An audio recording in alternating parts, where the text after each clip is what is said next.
Hello, Metro Augusta. Hello, Georgia. And hello, wherever you are. This is Janice Allen Jackson, and I'm welcoming you to the July 9th edition of Local Matters, a show designed to make you a more confident voter and a more engaged citizen. As always, today's show is brought to you as a service of my consulting firm, and that is Janice Allen Jackson and Associates, where we provide services to local government and nonprofit organizations. If you would like to learn more about me or services provided through my firm, please check out my website, which is janiceallenjackson.com. As always, we ask you to subscribe to our YouTube channel and to follow us on Facebook and Instagram. I'm going to start off today by correcting something that was in last week's episode or updating you on information about Augusta, Georgia's charter review process. There were some dates that we gave, but those dates have been changed, so I want to give you the current dates. Those are Thursday, July 10th, 2025. Public hearing, second floor of the Augusta Municipal Building in the Lee Beard Commission Chamber, 6 p.m. to 8 p.m., followed by Monday, July 21st, another public hearing at the Warren Road Community Center, which is at 300 Warren Road in Augusta, also at 6 p.m. And finally, on Tuesday, July 22nd, at the Robert Howard Community Center, 103 Diamond Lakes Way in Hepzibah at 6 p.m. So please take heed to those dates. We have published that information on our Facebook page, so you can go there to make sure you get it and figure out which one of those public hearing dates is most convenient for you. Thanks so much for being a part of our Local Matters family, and we certainly hope that you enjoy today's episode. Local Matters family, today we are blessed with the presence of Seth Winterhalter. He is not here locally in the Augusta area, but he has a passion for local government and the people who make that happen. So we are so pleased to have him as a guest on the Local Matters podcast of Georgia. How are you doing today, Seth? I'm doing well. Thank you for the invite. Thank you for accepting the invite. And there is a Swapcast, folks. He has a podcast, and he's going to talk about that a little bit later on as well. And I have recorded an episode with him, and he's returning the favor by doing an episode with me. So we're very excited about this opportunity and this connection. We met each other through LinkedIn, and I know my Local Matters family is almost tired of hearing that because I've met so many people through LinkedIn that I've invited to be guests on Local Matters. So, Seth, first, we want to start off like we always do. We ask our guests to tell the audience a little bit about themselves so that they can connect with you. So, who is Seth Winterhalter? Seth Winterhalter is a nobody trying to celebrate the somebodies of local government, right? I was a farm boy, grew up on a ranch north of Seattle, and so farm kind of country back in the good old days, and was a musician. How that happened, I don't know, because my dad is tone deaf and my mom was, kind of sang in the church choir, but not really musicians. And they had three musician children. All of us have been musicians in drama and acting. And so it's kind of an interesting development there. And yeah, my path to local government is the most random, weird, unexpected path ever.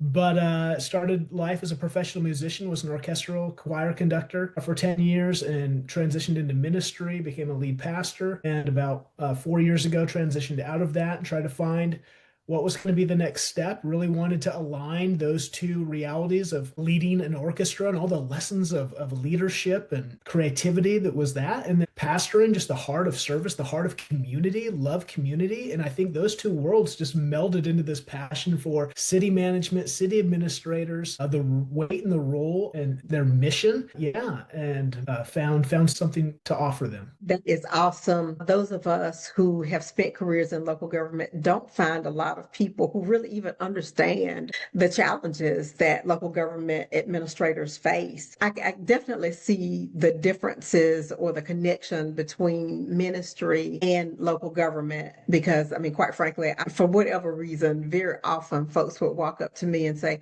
now you're a minister, right? And I said, no, I'm not a minister. But what I got from that was that local government is my ministry. First, doing that as a city manager or an county manager or an administrator, and now doing that through consulting, I still do consider local government to be my ministry. But I want to know from your perspective, what is it that helped you build that connection to see how local government can be ministry and see how you want it to be supportive of that ministry? So about 3 years ago, I was doing consulting and I was doing predominantly for CEOs, high level executives, scaling companies from 1 to 10 million into the 25 to 50 million with teams and culture. And the director of Seattle, King County Solid Waste reached out. I did actually a podcast on conducting, how a CEO should be like a conductor and the uniqueness of a conductor that leads all these various instruments, all these instrumentalists, and yet doesn't make a sound, doesn't, right? They conduct with a silent baton. And he goes, coming out of the pandemic, we need a culture reset because we've got some low employee satisfaction scores. And so working with him opened my eyes in a way that I had been, again, I'd done various projects with local government, with city. I didn't even know a city manager existed, but I knew department heads, parks and recs, all these planning. I lived in Olympia, the capital of Washington, state of Washington. I had worked at the Capitol. I was kind of the default chaplain for the senators and House of Representatives, did a ton of work, had weekly dinner events where we got people together and just cared for their hearts, right? In a world where a lot of politicians are demonized, it was like, how are you doing personally? So I already had this kind of well-being. Well, through that year-long project with King County, I started to have a heart for these people who kept our lives and our modern comforts running, but didn't get much appreciation. They really only got noticed when stuff broke. And I said, man, no wonder they're so dissatisfied. Then someone said, well, why don't you help this area? Have you thought about interviewing city managers? I'm like, what's a city manager? And so I started to look at it, research it, and I go, man, here's a role that has, I call it the lightning rod of the three, right? They're on the municipal tightrope, which is already a bit chaotic. How do you do work-life balance in a role that never shuts off? You're on the work-life balance tightrope fighting what I call the three-headed snake. You've got electeds, you've got highly skilled staff, you have citizens, and I go, my goodness, talk about a role that's trying to care for citizens, but has all this weight.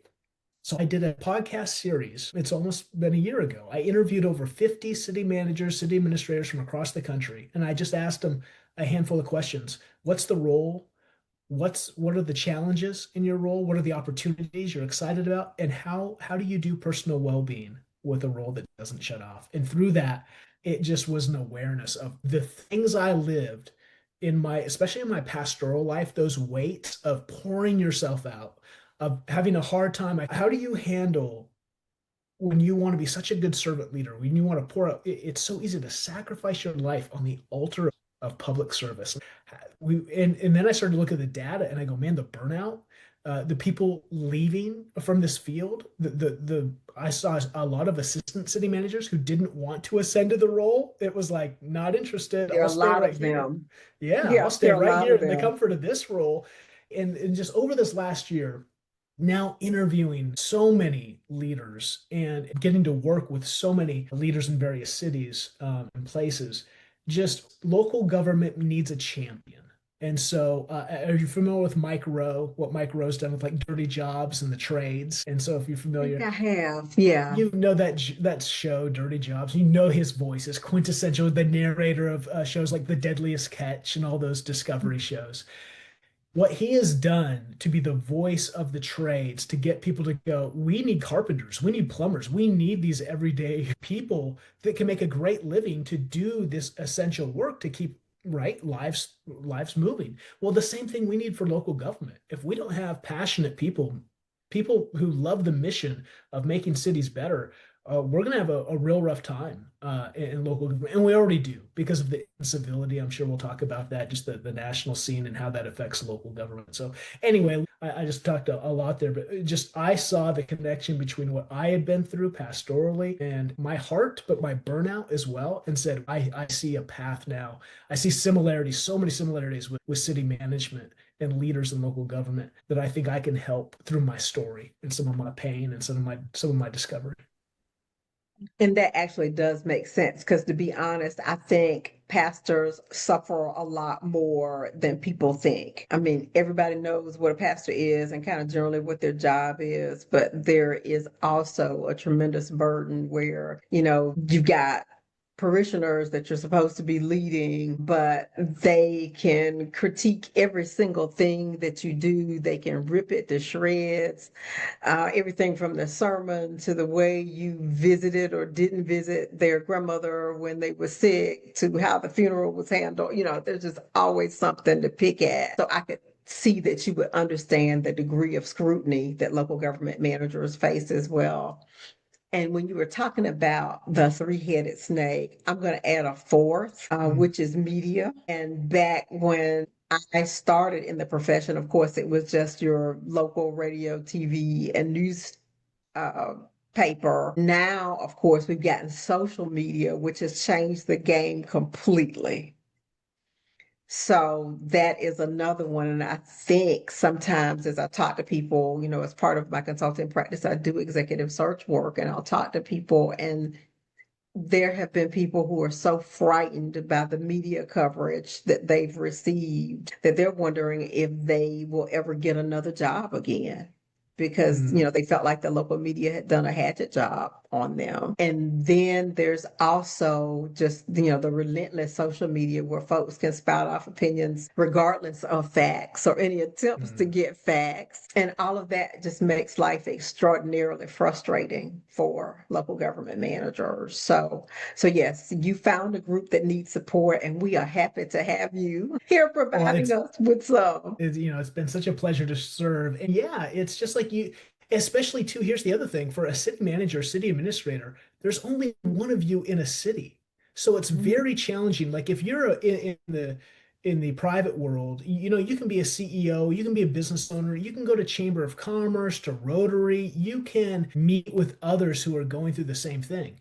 Where are you doing that if you're a city manager, city administrator, except for hopefully, right, regional? You got to travel outside your city. And, if you're in a rural America, that makes it even more challenging because your budget is probably not huge. You don't have the opportunity to maybe go to the ICMA or even state. I know people I work with, even going to their state association city management conference is a stretch. They only go every one or, every 3 years. And so these are the things you need people, right? You can't do it alone. And like you said, the connection to pastoral, like, it's that so much goes on between our ears. It's the assumptions, and all it takes is some negativity to then think, oh, everyone doesn't like me. I'm failing everyone. Everyone's out to get me. And you really need others to help you go, hey, it's not true. You're doing great work. Look at how many people aren't talking. That's actually the vast majority are just like they're living their life because you're making that happen through all the things your city offers. People will complain, but how often do people give praise? Not very often. And so, as somebody said it the other day, I was, in fact, a South Carolina public works director said, the silence is actually the praise. When it's silent, that is the Yeah, praise. And I it, said, it kind there's of some is. truth in that. It kind of is. I'm glad you brought that up, that issue of not really having anybody to talk to, because there's some things you don't want to share with your subordinates, even though you may be close to them, Yes. relatively speaking. You don't want to share with them because it may be about another subordinate, one of their peers. So they're just so many limitations to who you can talk to, who you can trust. And it does make it sometimes a very lonely, very difficult sort of situation to be in that top spot. And one of my big frustrations with staff used to be that I am headed in a direction here. I see very clearly that something needs to change, and I am moving toward that change.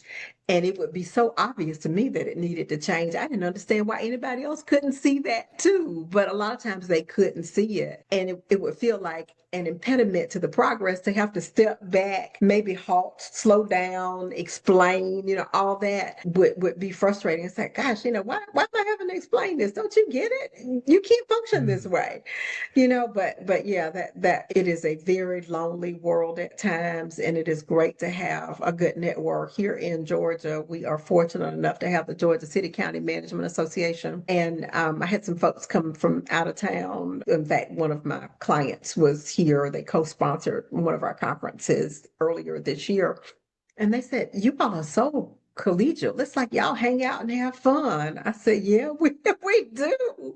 Because we Mm. need each other, we really need each other for that support system. So it's more than a professional association for us, it's a friendship association because we witness common struggles, and you really do need somebody that can be sort of a friend slash mentor slash advisor to help with various things. So thanks for appreciating where we are with that. If you could tell us a little bit more about your consulting work, just sort of the ways that you do help and support city and county managers. Yeah. So the consulting is more of an add-on. I mean, I'm a keynote speaker. That's what I do is I speak. I love telling stories. I'm a natural just storyteller. Whatever I've done, it's always been about story. And so, in fact, I just got back from the Missouri City Management Association, their spring conference, and same thing that what you said. It was more like it was a family potluck Family barbecue. It was just reunion. It's a it family was a reunion. reunion. It felt Yeah. so good, and I was Mhm. so encouraged by the health of those relationships in that organization doing that. I think that's what's important. So I keynote speak, and I predominantly keynote speak. In fact, I've just solidified this over the last 6 months, a series. It's called the BS series. Balance is BS, servant leadership is BS, and culture is BS. Now, I think that all those things are important, but the way we're treating them, I think, is BS. Work-life balance is total BS in light of a role that doesn't shut off, right? How do you do that? You And the really think problem that is one is BS?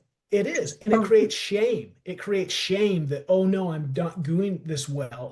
Tell me anytime you hear work-life balance and feel encouraged. Like, I don't know anyone that does. They feel shame, they feel guilt that they can't do it. And it's always about pleasing others. Are you actually filling your mhm. tank? So that's probably the center keynote I give. And then servant leadership is BS. Again, I love servant leadership, but the problem is it's like when you get on an airplane, they're always like, put the oxygen mask on yourself first Mhm. before you put I don't, I think servant leadership has told us not to do that. It says, pour your life out on the altar of sacrifice and feel shamed when you don't bend over backwards, don't have boundaries, don't have any healthy, don't take time to lead. That's why I created the MLDC. It's a leadership development program. It's once a week. We take a different book every week and we go through it and we just try to give some insights and just some forward momentum. And it's a community. It's a place where people can chat and right. They can, I just want to bring those people together.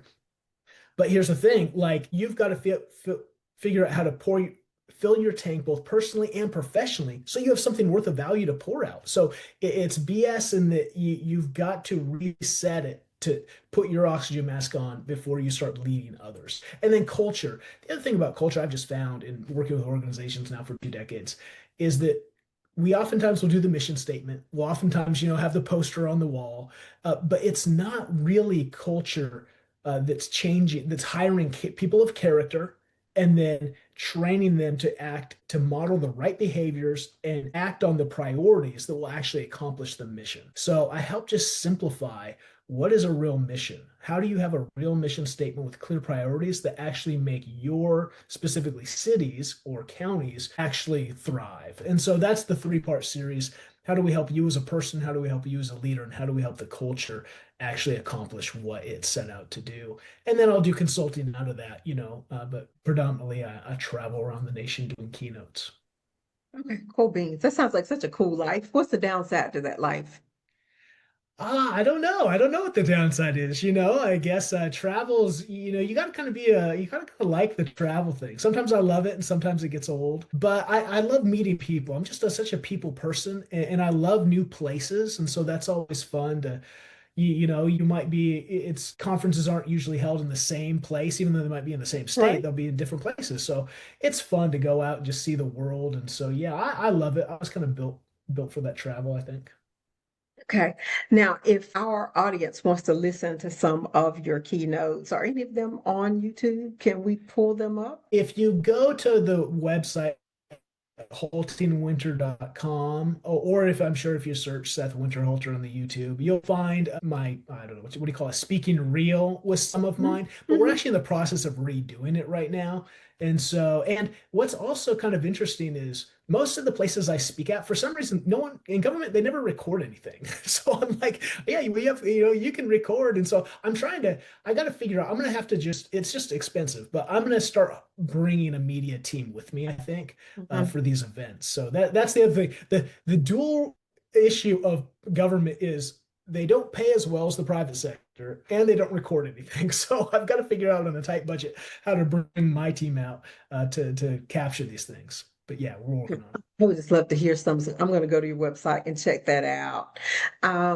Tell me, as you've gotten into this and you learn more about the challenges, what are some of the more optimistic things that you have heard from local government professionals? Is there anything that stands out? Somebody who may have walked up to you at one of those meetings or conferences. Tell me what great things have you heard? Well, so on the Halting Winter podcast, which is my podcast, every week I release two interviews, two episodes I interview all kinds of, usually it's city managers, city administrators, county managers, but we're even opening that up, public works directors to more positions of leadership in local government. And every week, that's one of the questions I ask. I'm always interested in what opportunities. So today's episode was Will Ibershoff in Madras, Oregon, a city administrator. And he shared this story about the community. I asked him, what's cool about your community? He said, the community here, there was a girl in 4-H and she had a goat. And these people, they put up the goat for auction. And these people paid a crazy amount of money. It was like $10,000 for this goat. I'm like, well, I got to move to Madras, I guess, and buy goats. Like, but they did it because, again, they're people of means, but they saw the hard work of this gal. They knew that the money was going for her college education.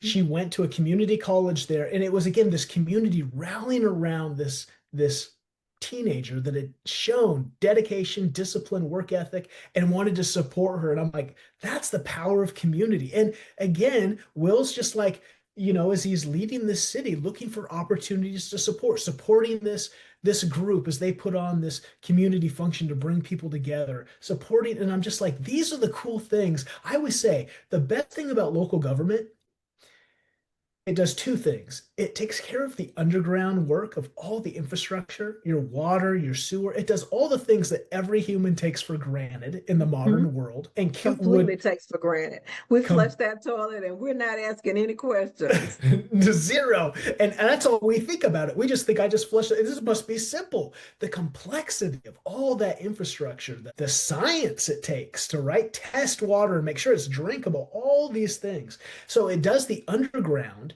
but that underground allows the above ground to work. And the city plays a part there with community events, your amphitheater, your city, your car shows and your parades and your Christmas event. I mean, there's so many things, let alone the economic development, making sure that new businesses are coming in, the affordable housing. I mean, the local government does so many things that are awesome. We should be throwing a weekly parade for local government. And yet, no one, That is that's absolutely right. right. That's right. And yet there are no parades. In fact, no one knows about these.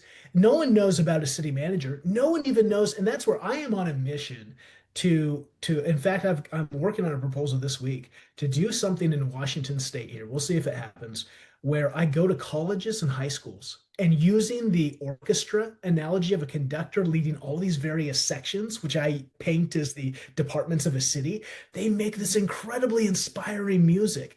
And my goal for college kids and high school students is to say, whatever your strength, whatever your passion, whatever your skill, there is a place for you in local government.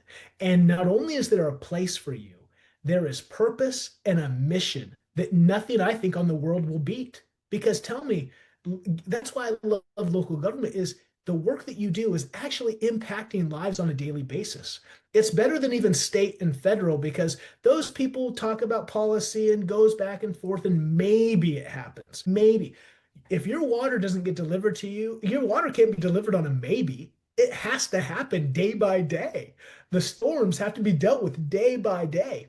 So local Day. government is the place of immediate impact. You immediately see your work turned into results and impact. So it's an incredible mission field, but we got to let young people know, and we got to help people in it stay in it.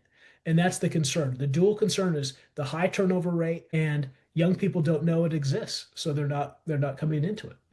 Yep, you hit the nail on the head. And tell me, as you compare the federal government level, state government level to local, obviously we see a lot of acrimony, infighting. Anytime you turn on the national news, you hear about what's happening in Washington and the degree of disagreement and dysfunction that unfortunately we find at that level. Do you see similar things in your travels as you talk to local government officials? Absolutely, absolutely. You mentioned it at the beginning. You added the fourth snake. It's media. And the problem today, I had this conversation. I've had it a couple times now. Remember when we were growing up, you go to the grocery store, and as you were checking out, next to you would be all those magazines. And the magazines were all what? They were tabloids. They were like the Tabloids, the National tabloids and Enquirer, the National exactly Enquirer. the Sun or whatever they were, right? What was it? It was all sensational news to get your attention. Guess what's gone away from grocery stores? I went the other day. I didn't see one tabloid. It was like Us Weekly. It was like celebrity kind of magazines. The tabloids were Yeah, gone. Why are the tabloids gone? Because your main media is now tabloid. It creates drama has to get become the eyeballs. tabloid, right? It's become the tabloids. And here's the issue with that. It means then, because the national scene is so dramatic and chaotic, well, here's the thing, that only plays down at the local level because that's where real people are. Real people aren't at the White House going, you're not going to go talk to the president about policy. You're not going to go talk to the Senate. You may call or email, but I'm sure that's answered by aides upon aides upon aides, and no one, right? You don't have any weight.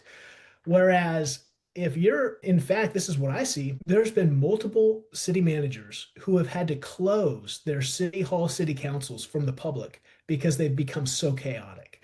And usually it's people, not even their citizens, showing up to just cause dissension and chaos. And it's just like, what's going on? Right? And people will run for office now at the local level trying to like solve national issues. Your water and your sewer don't flow to you on red or blue pipes. It just, Yeah, and so we have to do, that's another thing I talk about a lot is the opportunity. And I'm very encouraged by cities that are putting together these citizen training programs to give them an eye on what right. does your local government do. And in fact, training, that's just why every state, I think almost every state has a league of cities, and they do a ton Mhm. of work trying to train and equip their elected, which is awesome. We need more of that. Yeah, we do. We do. This is a great conversation. I'm glad you're doing the work that you are. Where do you see it going from here? Do you think it's something that gets bigger and expands? Do you think, hey, I know you don't have a crystal ball, you don't know what God's going to bring about, but do you see yourself shifting since you've already been through a few iterations from conductor to pastor and now speaker on local government issues 10 years from now? Do you have any idea what Seth is going to be doing? Well, I'll tell you, I don't know because I don't have that power to know. But if I could draw it out, here's what I see in 10 years. I will have inspired others like me to continue this work of champion local government. If I, it would be a great honor. Again, not that it's about me at all. It's not. It's about local government and the people who are the champions of it.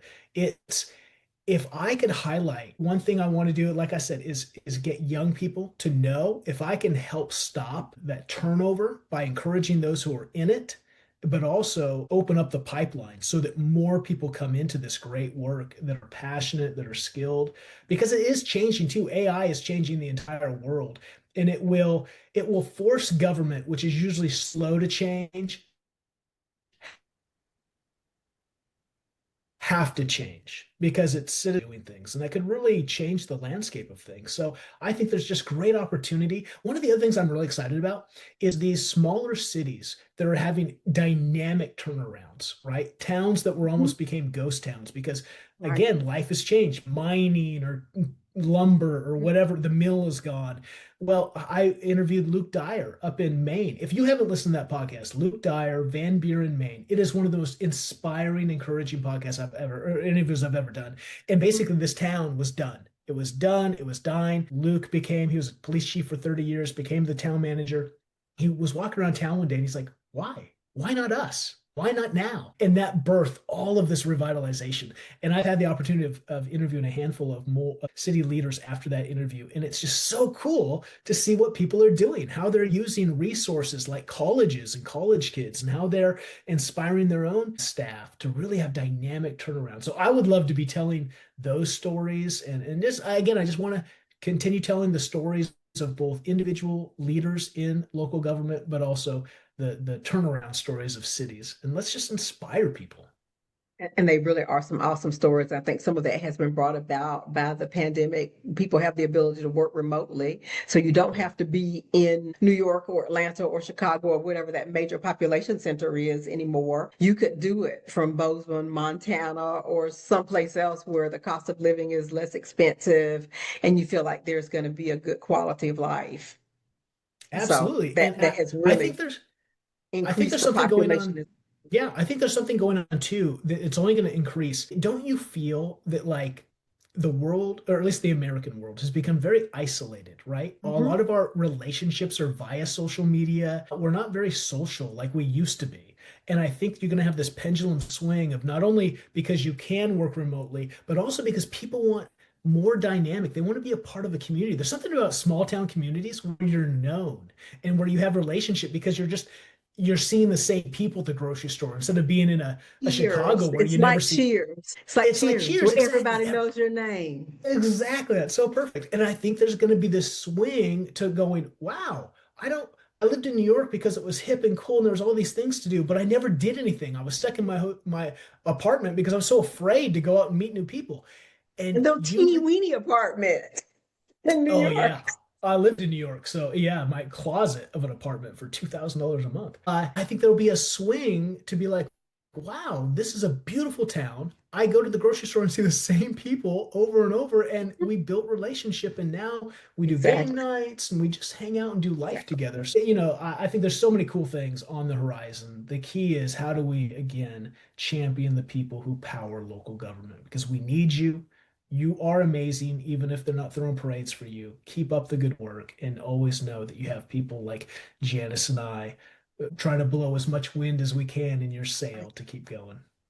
Right. That is a perfect way for us to end our conversation today. Thank you so much for being a guest on Local Matters. And I'm sure you agree that local does matter, right? Absolutely. Thanks so much. My pleasure.